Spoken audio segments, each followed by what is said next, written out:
Olá, você está no canal Um Conto por um Ponto. Eu te convido a curtir, a comentar, a compartilhar e se inscrever no nosso canal. Eu tive uma infância muito sofrida. Os meus pais eram viciados em álcool e por isso meus irmãos e eu fomos criados pelos outros. Aos 2 anos de idade, eu tive coqueluche. E uma vizinha, a dona Nilda, foi a responsável pela minha recuperação. Então, eu passei muito tempo aos seus cuidados. Mas, infelizmente, quando eu melhorei, depois de um longo período de tratamento, a dona Nilda faleceu. A nossa mãe nunca estava sã, sabe? E a gente para ela era peso. Ela tinha tanta raiva de nós que só de nos olhar já nos batia. Então foi muito difícil, tanto para mim quanto para os meus irmãos, Adalberto, Emílio e Aurora. E sabendo da nossa situação e de como cada vez as coisas estavam ficando piores, os irmãos da minha mãe resolveram cada um criar um sobrinho. E eu fui morar com a tia Délia. Nessa época eu já estava com 10 anos.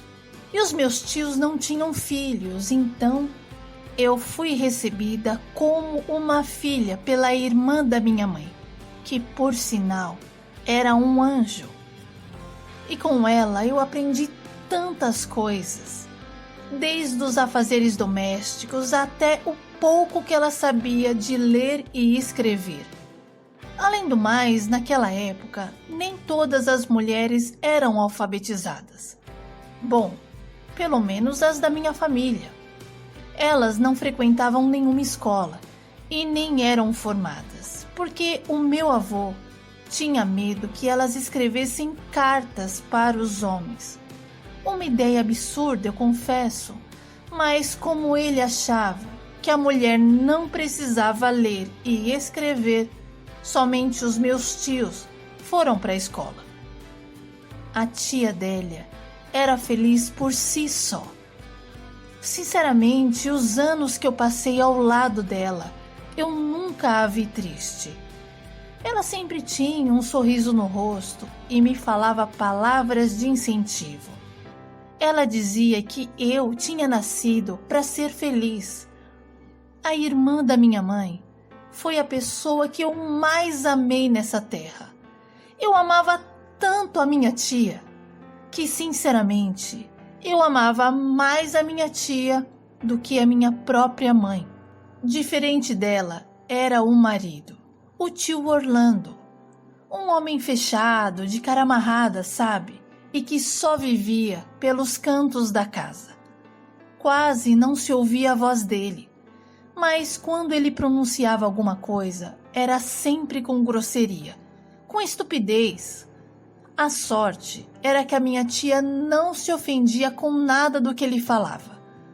Para ela, tudo estava bom. Mas comecei a notar que quando estávamos só nós dois em casa, ele colocava a mão dentro da calça e ficava fazendo uns movimentos estranhos. Comecei a ficar com medo daquilo e passei a evitá-lo. Sinceramente, quando o meu tio estava em casa, eu passava grande parte do meu tempo no quintal, mexendo nas plantas, varrendo, inventando alguma coisa para fazer, só para não ficar perto dele. Mas teve um dia que a minha tia foi benzer uma mulher que estava doente. E o meu tio aproveitou para me colocar para dentro de casa. Eu até retruquei, mas não teve jeito. Ele falou para eu parar de desobediência e entrar logo. E mesmo contra a minha vontade, eu fiz o que ele pediu. Fui ordenada a me sentar no sofá da sala, enquanto ele permanecia de pé na minha frente. Então o tio Orlando abriu o zíper da calça e tirou para fora a parte íntima dele. Nessa hora, eu congelei. Fiquei ali imóvel. Eu não conseguia ter reação e nem entender o porquê daquilo tudo. Meu tio sentou no sofá ao meu lado e tentou algumas vezes me beijar à força e passar a mão em mim. E eu comecei a gritar bem alto. E ele, com medo de ser descoberto, parou, mas continuou a se masturbar na minha frente. Sofri aquela pressão por alguns meses, até que ele foi pego com a boca na botija. O marido da minha tia pegou uma criança de 8 anos e a levou para uma casa abandonada que tinha na nossa rua. E um homem viu e foi atrás dele. E quando chegou lá, viu que o meu tio estava com a calça abaixada e forçando a menina a ficar sentada no seu colo sem calcinha, enquanto ela chorava. Foi um escândalo, um alvoroço. Na rua só se falavam disso e tentaram matar o meu tio. Os vizinhos se revoltaram e a sorte dele foi que a polícia chegou a tempo. Aquilo foi um choque para minha tia, que esperava tudo menos aquilo do marido. Ela me perguntou se ele tinha feito alguma coisa comigo e eu contei tudo o que ele fazia. Nessa hora, minha tia se derramou em lágrimas, num choro desesperador, e me pediu perdão por não ter percebido nada. Na verdade, ela me pedia perdão toda hora que me via. A tia Adélia foi uma única vez visitar o meu tio na delegacia, e lá ela foi bem clara com ele. Ela disse que se dependesse dela, ele iria morrer ali, e que homens nojentos feito ele mereciam apodrecer na prisão. Tio Orlando disse que o povo estava inventando e que ele era um homem íntegro, honesto, e que ela tinha a obrigação de acreditar nele. Mas a tia Adélia estava decidida a não perdoá-lo, porque o que ele tinha feito era imperdoável. Ela até tentou superar aquela situação, sabe? Mas não aguentou os olhares dos vizinhos. Então a titia passou a sentir vergonha de sair na rua. E diante disso, infelizmente, ela acabou se jogando de uma ponte. Aos 32 anos, a minha tia tirou a própria vida, porque não aguentou saber que o marido dela fazia mal para as crianças. Novamente, acabei voltando para a casa dos meus pais. Um ambiente ruim de se conviver, sabe? Era muita sujeira, bebidas, homens entrando e saindo. E eu descobri que a minha própria mãe tinha relação com eles por conta de uns míseros trocados. Que vida horrível era minha! E para piorar, o meu pai me vendeu para um homem chamado Agenor. Ele me comprou como se eu fosse uma mercadoria e me levou para sua casa. E lá, ele tirou a minha virgindade sem dó nem pena. Foi horrível. Foi doloroso. Nessa época, eu estava com 13 anos de idade e ele, 38. Um homem recém-viúvo com 2 filhos pequenos, que faziam ainda mais a minha vida um inferno. E por conta deles, eu apanhei várias vezes.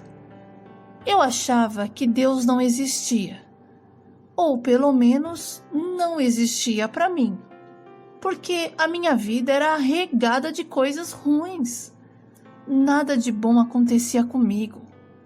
Sabe, eu chorei calada muitas vezes.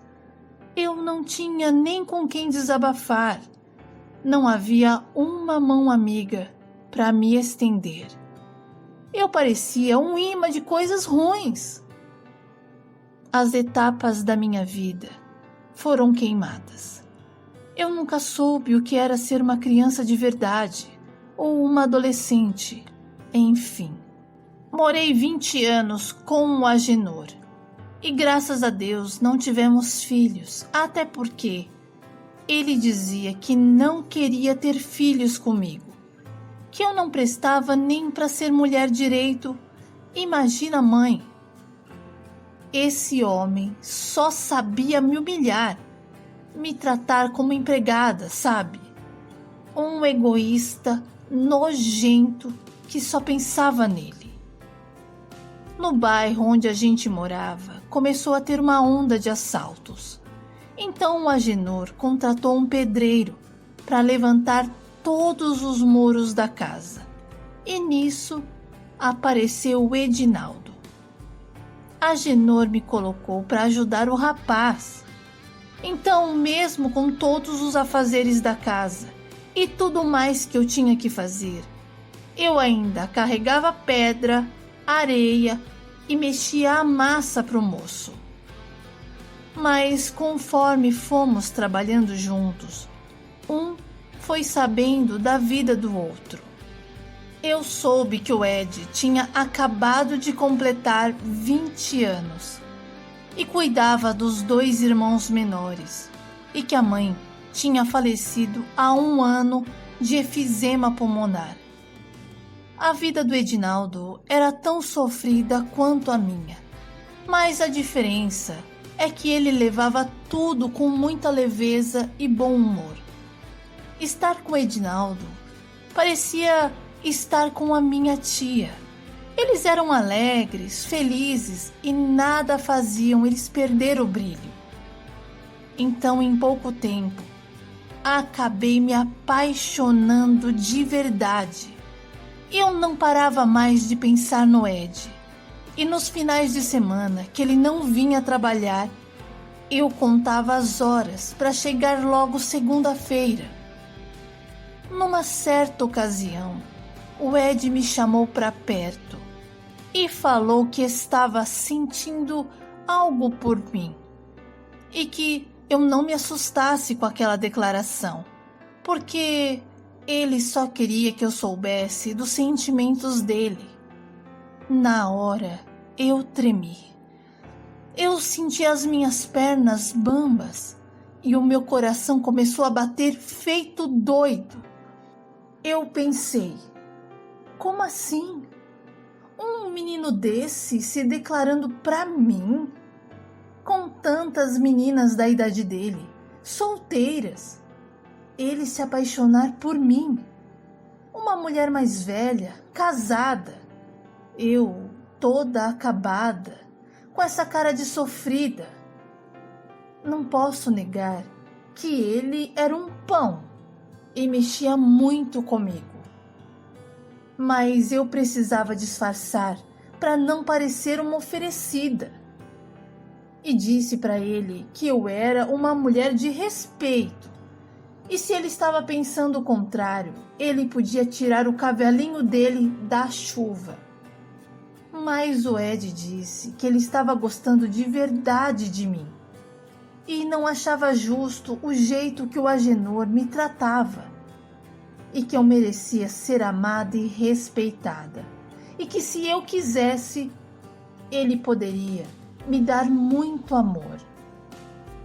Aquele dia, eu deixei o Edinaldo continuar o trabalho sozinho e inventei uma dor de cabeça. O Agenor não gostou não e disse que eu tinha que ajudar o rapaz para o serviço sair logo, mas eu bati o pé e não voltei ao trabalho. No dia seguinte, o Ed me pediu perdão pelo que tinha falado e disse que não ia mais tocar naquele assunto, Então eu aproveitei para dizer que eu estava gostando dele também. O Ed ficou chocado com a minha declaração e disse que ia trabalhar mais feliz ainda. Não sei como o Agenor não percebeu o nosso jeito de apaixonados. O Ed passou a me tratar como uma verdadeira mulher. Ele não me deixava, em hipótese alguma, carregar pesos. A única coisa que eu passei a fazer era companhia para ele. Eu estava tão feliz e pela primeira vez na minha vida eu estava vivenciando algo que eu tinha prazer. Um dia, quando o Agenor saiu para ir ao médico, o Edinaldo aproveitou para me beijar escondido. Eu nunca tinha beijado daquele jeito, sabe?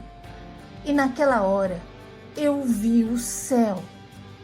Só com o beijo dele eu desfaleci. As minhas pernas perderam as forças. E ele me prometeu me tirar daquela vida. A gente não conseguia mais se controlar. E toda vez que o Agenor precisava sair, a gente aproveitava para se beijar. O Edinaldo nunca tentou mais nada, mesmo sentindo uma vontade enorme de ir além. Quando finalmente a obra foi concluída, o Edinaldo me fez uma proposta irrecusável. Ele me convidou a ir embora para Bragança Paulista e disse que lá já tinha um emprego garantido. Ed me garantiu que eu não ia me arrepender e que aquilo era a chave para a minha felicidade. Nossa, tudo isso parecia um sonho e eu estava com medo. Mas mesmo com medo, eu resolvi arriscar e disse que sim, eu iria embora com ele. Combinamos então de nos encontrar no dia seguinte na praça, algumas ruas da minha casa. O Ed me pediu para pegar apenas os documentos, para não dar muito na cara, e me prometeu que compraria roupas novas para mim. Meu Deus, a esmola estava grande demais, e quando ela é assim, a gente desconfia. Mas o homem por quem eu estava apaixonada insistiu para eu não desconfiar e acreditar nele. Depois que o Edinaldo se despediu do Agenor e agradeceu pelo serviço, eu fiquei pensando em tantas coisas e principalmente se eu estava fazendo a coisa certa. Será, meu Deus, que era certo eu ir embora fugida daquele jeito? Passei o resto da tarde e a noite toda pensando e mal conseguia pregar os olhos.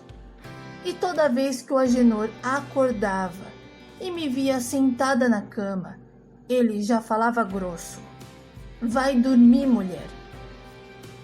Na manhã seguinte, eu fiz tudo o que eu estava acostumada a fazer. E quando ia se aproximando do nosso horário marcado, eu comecei a suar e pensava numa desculpa para sair.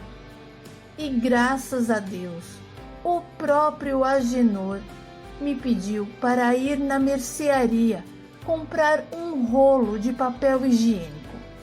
Tudo calhou e eu senti um alívio, uma paz. Peguei o dinheiro da mão do Agenor e disse que já voltava. E ele me mandou não enrolar, porque ele queria usar o banheiro. Quando eu saí e fechei a porta, eu me senti livre. Eu senti que a vida pela primeira vez estava sorrindo para mim. Corri para a praça e cheguei lá. O Edinaldo ainda não estava. Então eu resolvi esperar. Deu 5 minutos, 10, 15, meia hora e nada do Ed chegar. Meu Deus! Será que ele me enganou? Será que ele desistiu de mim? Será que ele estava brincando com a minha cara? Também um rapazola de 20 anos e eu aqui sonhando com um conto de fadas. Fiquei arrasada e comecei a chorar, já imaginando os xingos do Agenor por eu ter me demorado tanto tempo. Mas realmente a vida estava me dando uma oportunidade. E quando eu já estava para voltar para casa, eu ouvi o Ed gritar meu nome. Heleninha! Heleninha! Ele e mais 2 irmãos menores estavam cada um carregando uma mala na mão. Lá estava o amor da minha vida, vindo para mim, sorridente como sempre e suado de tanto correr. Edinaldo me pediu perdão pelo atraso e disse que estava tão decidido a me levar que, se eu não estivesse mais na praça, ele iria me buscar em casa. Me emocionei ao ouvir aquelas palavras. O Ed me apresentou para os irmãos como a futura esposa e disse para eles me respeitarem igual eles o respeitavam. Seguimos nós 4 para o terminal de ônibus. Depois que entramos no ônibus e sentamos, o Ed pegou na minha mão e falou que a partir de agora eu iria saber o que era felicidade. Fugi com o Ed, um jovenzinho que estava descobrindo a vida, e deixei o Agenor para trás, à espera do papel. Edinaldo e eu nos casamos no cartório e na igreja tempos depois. Mas antes disso, construímos uma linda família. E ao lado dele, eu soube o que era ser amada. Meu marido foi um homem perfeito. Na verdade, era assim que eu imaginava um casamento, uma vida a 2, sabe? Ajudei ele a cuidar dos irmãos, e eles só saíram debaixo das nossas asas quando se casaram. Tivemos 2 filhos, Adilson e Edna, que nos deram netos. Edivaldo cumpriu o que me prometeu e me fez feliz até o último dia da sua vida. Meu marido faleceu aos 60 anos. Ele acabou tendo um infarto, que para mim até hoje não tem explicação, porque ele era muito saudável. Eu me recusei a acreditar que ele partiu. Levei um tempo para superar a dor e a saudade do meu amado. Hoje, em 2022, aos 80 anos, eu não me arrependo de ter largado tudo e ter fugido com ele. Edinaldo, assim como a minha tia Adélia, eram pessoas boas, com essências boas, e tudo o que é bom permanece. E eles permanecem no meu coração até hoje.